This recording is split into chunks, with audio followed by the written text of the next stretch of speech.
Hello, so it's Keith. How are you doing? Today is October 25th, a Sunday. Um, we just moved into Scorpio, and yep, it's all very big elements of transformation. This is the time. This big thing I was feeling was coming. I hope you didn't get that it was like boom, like now, but it's like we are sliding into that. But I did really want to talk about back on some nutrition stuff, and I'm going to get into some stuff on magic, especially with the Halloween, or Samhain as pagans call it, approaching, and I'm redoing a ritual that I haven't done in a long time, the Samhain spell jar. But this topic of this video has been coming up a lot. I've been thinking about it, and I want to dive deeper into it, and I'm already deeper into it than most people, which is the live food factor. So there's this thing that people say raw vegan, and raw is just what it says. It's raw, it's not fired food. But the live food thing is the whole other level, and these foods essentially at the top of the shelf. I mean, I'll put a subcategory in there, but I don't have access to this kind of stuff. But so the top shelf of these are sprouts and cultured food.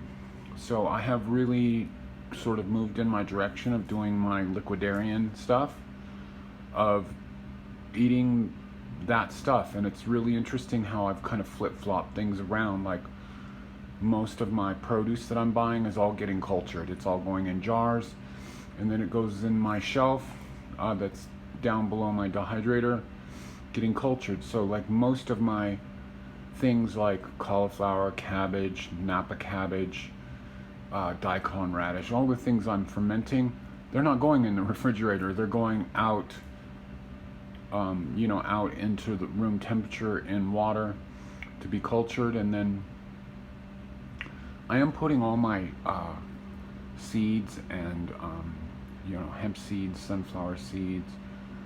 Most of those are all going in the refrigerator now. I'm putting kind of all the dry stuff. A lot of the stuff I'm buying in the store dry, but I figure I don't want it to go rancid. I'm like sprouting that. So my basic 3 sprouts are sunflower seeds. So that's the hulled variety. And I do those just a few days. They kind of quadruple in size, the amount. I'm doing buckwheat hulled, love those. And then I'm doing lentils, and a couple of different varieties of lentils. And then those are kind of my soups, is handfuls of those, the cultured food, and a little apple cider vinegar, which is live again. But I'm still kind of working on perfecting this a bit. Oh, and then my other subcategory would be if you're growing produce and you're picking it and you're pretty much going and eating it right away. So when you get something from the store, although it looks fresh, immediately as soon as something is removed from the vine, it is degrading. And this is leading me on to what I'm talking about, the live food factor, this like energetic thing that's connecting with us, that we are living beings, and us consuming this is this very auric, energetic thing. And this has been put into practice, but I'm not aware of it really being studied so much. I mean, there's some of the early raw food pioneers, Viktoras Korvinskas, who's now 80, the Hippocrates Health Institute, so Ann Wigmore and now Brian Clement, Viktoras Korvinskas, who's been a live raw foodist for a long time, a little more modern with his studies, maybe has some of the deepest research. I do feel like I need to sort of push into some of that, some of his more academic stuff. I'm just really into studying like occult things and poetry and all of that right now. which is just where I'm at. Yeah. Um, the thing I can also mention though is I think the greatest book really to like take over and over and again, and it's pretty straightforward. It's kind of got some metaphor or allegoric stuff in it. Not so much, just very subtle elements of it. But is the Essene Gospel of Peace, which is basically a live, raw, vegan Bible with talking about eating fresh foods, even not frozen stuff. It has a mention of that, and it talks about fasting. And I'm just really into where my head's at with my attraction to breatharianism, fasting, and just like not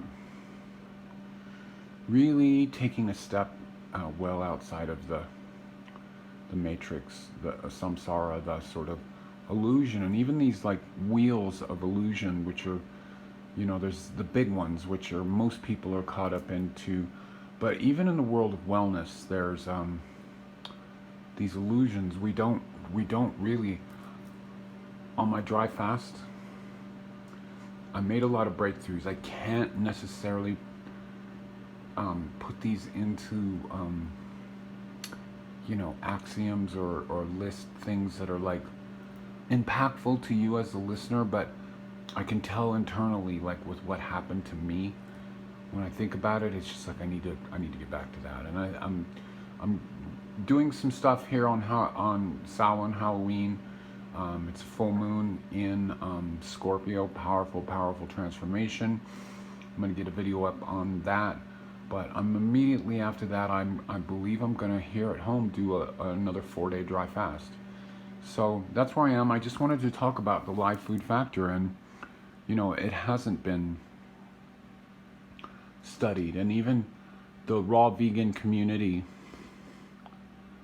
in this era of YouTube, which, you know, let's just call this the, like maybe the one. So there was the first wave of raw veganism, which happened in the 30s. There was the second wave, which happened maybe, depending on where you want to put it, late 60s into late 70s. So that was all the people I mentioned, the early raw food pioneers. There was the little more silent one, which I was more active in, which the people that were studying that stuff of the 80s.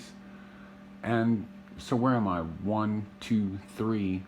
So this one, the YouTube thing, the time of David Wolf, the fourth wave, the superfood. I'm into superfood, so don't think I'm saying differently, but I think live food factor, when it's done very exclusively, is super powerful. Oh, another mention I could do is you know, juicing home sprouts and stuff like that. That's powerful. And again, I'm just my whole process is taking baby steps of like, I've done these things of doing big lunges, and I just want to take step, stay strong, build foundation around that step, you know, maybe create the foundation. That's the next step, which is happening internally in me, mentally, emotionally, spiritually, connecting, and making sure I'm not falling back. And so steady. So I guess that's all I have to say right now. Did I complete my thoughts? Oh, well, yeah. The fourth wave of raw veganism was, you know, centered around not so much superfoods with the collective, but the YouTube-y people. There was a lot of stuff on fruitarianism, which is just, I just have to say, to me, like, I think there's a lot of yogis in historic times that have lived on fruit, but maybe more living on prana and living on nothing and occasionally eating fruit, which, you know, I personally just have never been attracted to sweets. So there's a part of me, what I'm doing, what I've always been doing, which is me being I have quite a good conductivity with my internal birth navigation of like what feels good to me. Like I consider a lot of stuff, but I'm not easily swayed into getting caught up in hype. And if I run across somebody who is maybe inspiring or is a little bit on the same a parallel trajectory with me. Like I can't remember how I met this chap, I think on Instagram, Lucas in Berlin, who is like kind of, you know, he's really into my stuff. I love hearing about what he's doing. He's been, I think, a client of Truth, but that's the kind of stuff that's maybe hearing what people are doing and similar stuff that's really helpful. But I don't necessarily know anybody that's, even Truth is not really, yeah, the sprouting is essential. I just can't even begin to like tell you how much like sprouting is important. And I have like figured it out. I've been very sproutarian periods and for the last like while, and I'm good at this at traveling as well with my blender base. And then I was just noticing that this sort of, whatever you want to call it, I mean, I'm so apolitical now, but there's this company on YouTube, right? They're called Patriot something, and they have a lot of products for survival, what have you. And I just did come across that they have this freestanding, what do you call it? Like a NutriBullet-like thing that doesn't need to be plugged in, that's got a powerful battery. And oh my God, I gotta have one of those. So do check everything. Don't like turn ads off and stuff, because that's a powerful tool. And for me, traveling, and I need to not make compromises, because when you are on this live food factor of having it be your searching for a nice word, having it be the life force that's like keeping you going and making you ultra superhuman, it really becomes about steadiness and what you don't do. So like, it's like what you don't do is making compromises when you travel. You know, for me, being on an airplane is incredibly challenging from the point of view of like, when I went to Thailand, I don't know, it just put me in a very emotional space of being up in a plane. I thought I could just fast the entire time. So difficult. But I didn't have my meditation practice as strong, and so I am making like big breakthroughs because of meditation, and that's another link to steadiness. Yep. Of steadiness, of like focus, of laser determination. So that's it. I did actually wind up making this video a little bit longer than I thought I would. I just wanted to make a little blip, not unusual. So, you know, I'm on Facebook, kind of a little bit silent now on Facebook. On Instagram, not so active on those, but like I'm there, and I am going to put up some Instagram stuff. I have a number of photos of Truth and some stuff I've been doing, and I got to go back through a lot of old pictures. But you know, also of course, the mega important thing that is supporting me, that makes me happy, that makes me want to do more things, is secondculture.bandcamp.com, my music. You can go over there and listen, or like either free download one of my stuff, or give me a couple dollars, name your price. My YouTube videos, which links to everything in the drop down. I'm trying to like make this stuff accessible to you. And then coming up is more stuff that's going to have to do with magic, manifestation, and specifically coming right away is the Solon spell jar. So I'm working on that. I'm writing my notes on it, not as we speak, but soon after as we speak. Getting that together today and hopefully making that video. Okay, peace and bright blessings, and look after your highest potential and follow it. Be nice to yourself, pray, meditate,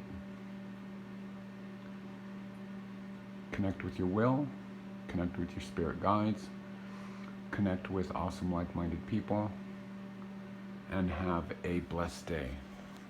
All right, love you.